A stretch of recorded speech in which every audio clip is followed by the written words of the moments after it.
Hello friends, આજે હું તમારી સાથે શેર કરીશ ગુજરાતી લગ્ન પ્રસંગમાં રસોઈયા મહારાજ દ્વારા બનાવવામાં આવતા સેવ રોલની રેસીપી। તો આ સેવ રોલ આપણે અમુક ટિપ્સ અને ટ્રિક્સ સાથે બનાવીશું, જેનાથી આપણા સેવ રોલ ઠંડા થયા પછી પણ એકદમ ક્રિસ્પી રહેશે। તો રેસીપીનું કોઈ સ્ટેપ છૂટી ના જાય તેના માટે વિડીયોને કટ કર્યા વગર અંત સુધી અવશ્ય જોજો। રેસીપી સારી લાગે તો આને લાઇક આપી તમારા ફેમિલી ફ્રેન્ડ સાથે ચોક્કસ શેર કરજો।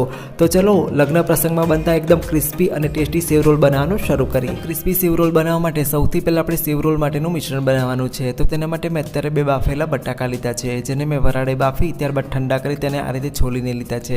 અહીંયા તમારે એક વાતનું ખાસ ધ્યાન રાખવાનું છે કે બટાકા સરખા રૂમ ટેમ્પરેચર પર ઠંડા થાય ત્યારબાદ જ તેને આપણે છીણવાના છે। જો ગરમ હશે અને છીણીશું તો તે પ્રમાણમાં ચીકણા થઈ જશે। હવે આ રીતની નાના છેદવાળી ખમણી લેવાની છે ને તેની મદદથી બંને બટાકાને આ રીતે આપણે ખમણી લઈશું। તો તમે જોઈ શકો છો આ રીતનું આપણે મિશ્રણ તૈયાર કર્યું છે। હવે આ રીતનું મિશ્રણ તૈયાર થઈ જાય ત્યારબાદ આગળ તેમાં બધા મસાલા કરીશું, જેમાં સૌથી પહેલાં લઈશું 2 ટેબલસ્પૂન જેટલી આદુ મરચાંની પેસ્ટ, સાથે ઉમેરીશું 1 ટીસ્પૂન હળદર, તેની સાથે લઈશું 1 ટીસ્પૂન લાલ મરચું પાવડર, તેની સાથે લઈશું 1 ટીસ્પૂન જેટલો ચાટ મસાલો, તેની સાથે લઈશું 1 ટીસ્પૂન આમચૂર પાવડર। હવે તેમાં ઉમેરીશું 1 ટીસ્પૂન જીરું પાવડર, સાથે ઉમેરીશું 1 ટીસ્પૂન ગરમ મસાલો, તેની સાથે લઈશું આપણે સ્વાદ પ્રમાણે મીઠું। હવે તેમાં 1 ટીસ્પૂન લીંબુનો રસ ઉમેરીશું અને સાથે 2 ટેબલસ્પૂન જેટલી દળેલી ખાંડ ઉમેરીશું। ત્યારબાદ તેમાં 2 ટેબલસ્પૂન સમારેલા લીલા ધાણા ઉમેરીશું અને સાથે 2 ટેબલસ્પૂન જેટલો ચોખાનો લોટ ઉમેરીશું। જો તમારી પાસે ચોખાનો લોટ ના હોય તો તમે બ્રેડ ક્રમ્સ લઈ શકો છો। અને સાથે આપણે 100 ગ્રામ જેટલા પલાળેલા પૌવા ઉમેરીશું, જેનાથી આપણા મિશ્રણમાં સરસ બાઇન્ડિંગ આવી જશે અને આપણું મિશ્રણ એકદમ ડ્રાય તૈયાર થશે। હવે હાથની મદદથી બધી સામગ્રીને સરખી મિક્સ કરી એક મિશ્રણ તૈયાર કરી લઈએ। તો હવે સેવ રોલ માટેનું મિશ્રણ તૈયાર થઈ ગયું છે। તૈયાર થયેલા મિશ્રણમાંથી આપણે સૌથી પહેલાં રોલ્સ તૈયાર કરીશું। તો તેના માટે મેં અત્યારે બંને હાથને તેલથી ગ્રીસ કર્યા છે। બનાવેલા મિશ્રણમાંથી થોડું પોષણ લઈ લઈશું અને આ રીતે તેમાંથી ગોળ બોલ્સ બનાવી તેને આ રીતે લંબગોળ શેપ આપી દઈશું। તો તૈયાર થયેલા મિશ્રણમાંથી આ જ પ્રોસેસને ફોલો કરી બાકીના બધા રોલ્સ તૈયાર કરી લઈશું। તો ચલો સેમ પ્રોસેસને ફોલો કરી બાકીના બધા રોલ્સ તૈયાર કરી લઈએ।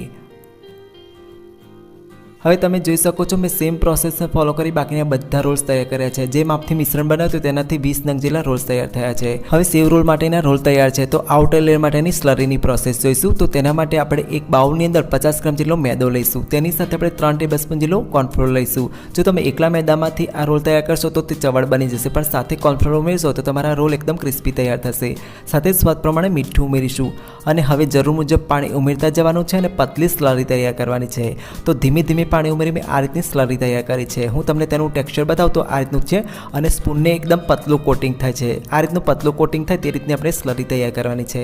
તો હવે આપણી સ્લરી તૈયાર થઈ ગઈ છે, તો આપણે જે રોલ્સ છે તેને આમાં ડીપ કરવાના છે। તો આ રીતે એક રોલ લઈ લેવાનો છે અને આ રીતે આપણે આમાં ડીપ કરી દેવાનો અને વધારાની જે સ્લરી છે તેને આ રીતે આપણે નિતારી લેવાની છે।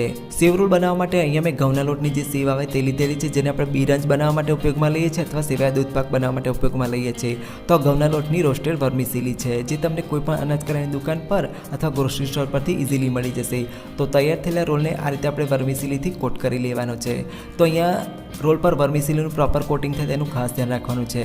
તો તમે જોઈ શકો છો એક રોલને મેં આ રીતે વર્મિસેલીથી કોટ કરી લીધો છે, તેને આપણે પ્લેટમાં લઈશું અને સેમ પ્રોસેસને ફોલો કરી બાકીના બધા રોલ્સ તૈયાર કરી લઈશું। તો તમે જોઈ શકો છો મેં સેમ પ્રોસેસને ફોલો કરી બાકીના બધા રોલ્સ તૈયાર કર્યા છે। આ રોલ્સ બહારથી એકદમ ક્રિસ્પી થાય અને તેનું ઉપરનું પણ એકદમ સેટ થાય તેના માટે 10 થી 15 મિનિટ માટે તેને ફ્રીજમાં સેટ થવા માટે રાખીશું। તો હવે 10 થી 15 મિનિટ જેટલો સમય થઈ ગયો છે અને આપણે બધા સેવ રોલને ફ્રીજમાંથી બહાર લઈ લીધા છે। તમે જોઈ શકો છો સેવ રોલનું ઉપરનું પણ એકદમ સેટ થઈ ગયું છે। હવે સેવ રોલ તળવા માટેની આગળની પ્રોસેસ જોઈએ, તો તેના માટે આપણે લોયાની અંદર તેલ ગરમ કરવા માટે રાખેલું છે। તેલ આ સમયે મીડિયમ ફ્લેમ પર મીડિયમ ગરમ થયેલું હોવું જોઈએ। હવે એક વાતમાં જેટલા સમય તેટલા આપણે સેવ રોલમાં ઉમેરી દઈશું। તો અહીંયા તમારે એક બાબતનું ખાસ ધ્યાન રાખવાનું છે કે સેવ રોલને તમારે મીડિયમ ફ્લેમ પર તળવાના છે, ગેસની હાઈ ફ્લેમ પર કે લો ફ્લેમ પર નથી તળવાના। હવે સેવ રોલનું ઉપરનું પણ થોડું સેટ થઈ જાય ત્યારબાદ આપણે જારાની મદદથી આ રીતે તેને સતત ફેરવતા રહીશું અને ગોલ્ડન બ્રાઉન ક્રિસ્પી થાય ત્યાં સુધી તેને તળી લઈશું। હવે તમે જોઈ શકો છો થોડી વાર પછી આપણા જે સેવ રોલ છે ઉપરથી ગોલ્ડન બ્રાઉન ક્રિસ્પી થઈ ગયા છે। તો ગેસની મીડિયમ ફ્લેમ પર સેવ રોલની એક બેચને તળાતા લગભગ 7 થી 8 મિનિટનો સમય લાગે છે અને તમે જોઈ શકો છો આપણા સેવ રોલ એકદમ ગોલ્ડન બ્રાઉન ક્રિસ્પી તૈયાર થયા છે। તો બધા સેવ રોલને આપણે પ્લેટમાં લઈ લઈશું અને સેમ પ્રોસેસને ફોલો કરી બાકીના બધા સેવ રોલને તૈયાર કરી લઈશું। હવે તમે જોઈ શકો છો મેં સેમ પ્રોસેસને ફોલો કરી બાકીના બધા સેવ રોલ તૈયાર કર્યા છે। લુક વાઇઝ જોતા જ ખાણું થઈ જાય તેવા બન્યા છે અને તમે જોઈ શકો છો કે સેવ રોલ પર સેવનું પ્રોપર કોટિંગ થયેલું છે। તમે જોઈ શકો છો એકદમ ક્રિસ્પી એવા આપણા સેવ રોલ તૈયાર થયા છે। લગભગ 10 થી 15 મિનિટ જેટલો સમય થઈ ગયો છે રેસીપી બનાવીને, છતાં પણ એકદમ ક્રિસ્પી છે અને તોડીને જોઈએ તો અંદરથી લુક વાઇઝ ટેસ્ટી અને જોતા જ ખાણું બની જાય તેવા દેખાય છે। તો આને અત્યારે મેં ખજૂર આંબલીની ચટણી સાથે સર્વ કર્યા છે. આ સિવાય તમે એને ગ્રીન ચટણી સાથે પણ સર્વ કરી શકો છો.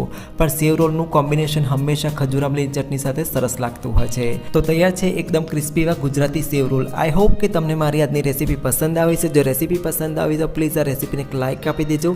સાથે કમેન્ટ સેક્શનમાં કમેન્ટ કરવાનું નહીં ભૂલતા કે તમને આજની રેસીપી કેવી લાગી.